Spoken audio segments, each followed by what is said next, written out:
envolée spirituelle.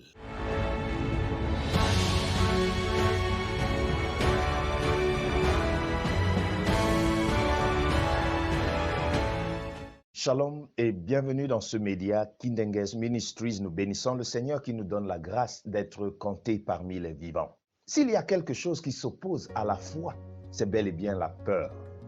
Pour l'évoquer, nous allons parler de plusieurs hommes de Dieu qui ont eu à marcher avec Dieu, mais qui à un moment donné de leur vie ont quand même eu peur. Que faire pour éviter cela? Bienvenue alors que dès aujourd'hui, nous allons ouvrir ce grand chapitre dans notre méditation de ce jour en parlant notamment aujourd'hui de Abraham. Abraham était un homme de foi.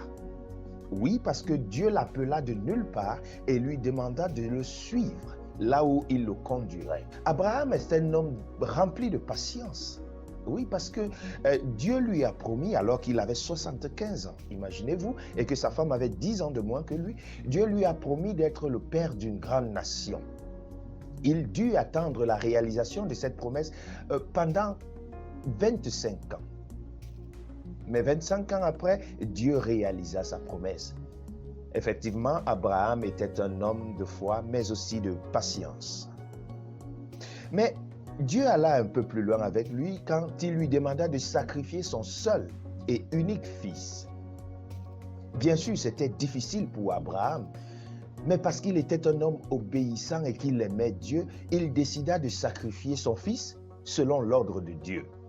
Il amena son fils, le lia et puis le plaça sur l'autel. C'est lorsqu'il voulut le sacrifier véritablement que Dieu arrêta sa main et lui dit: désormais, je sais que tu es un des miens et que tu me fais confiance. Voilà Abraham. Abraham, c'est un homme exceptionnel. Cependant, il a lui aussi eu des moments de faiblesse. Lorsque nous ouvrons nos Bibles dans le livre de Genèse, chapitre 12, le verset 13, il est écrit: dis, je te prie, que tu es ma sœur, afin que je sois bien traité à cause de toi et que mon âme vive grâce à toi. Abraham avait une très belle femme. Excusez-moi, j'ai oublié de vous le dire dès le début.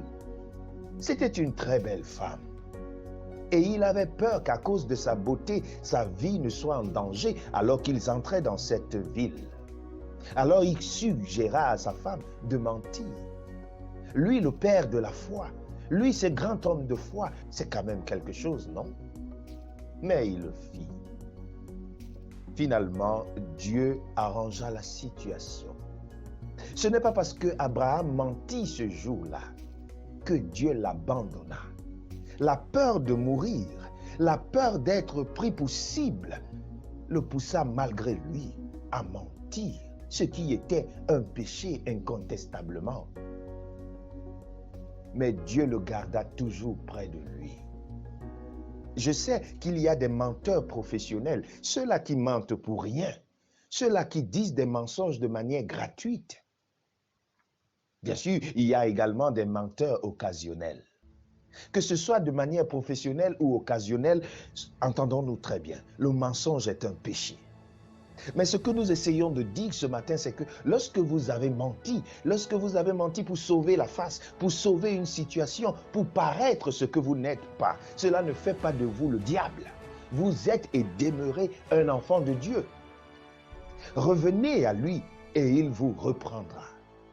Oui, bien de fois nous mentons sur ce que nous sommes. Bien de fois nous vivons au-delà de nos moyens. Bien de fois nous voulons paraître être ce que nous ne sommes pas. C'est bien, ça peut arriver occasionnellement, mais Dieu, lui, il vous rappelle toujours. Je ne sais dans quel mensonge tu es empêtré aujourd'hui. Je ne sais dans quel mensonge, en vue de couvrir quel péché tu es engagé en ce qui te concerne. Mais le conseil que je voudrais te donner, c'est que cela ne doit pas être la porte d'entrée pour ta perdition. Au contraire, reviens à Dieu et il va t'accueillir. Si telle est ta volonté, alors fais cette prière avec moi. Notre Dieu, notre Père, nous avons péché contre toi. Pardonne-nous et reprends-nous au nom de Jésus-Christ. Amen.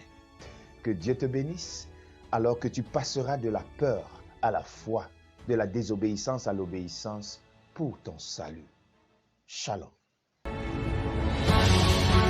Du lundi au vendredi, recevez tous les matins des méditations inspirées et prenez chaque jour une envolée spirituelle. Que le Seigneur vous bénisse. Shalom.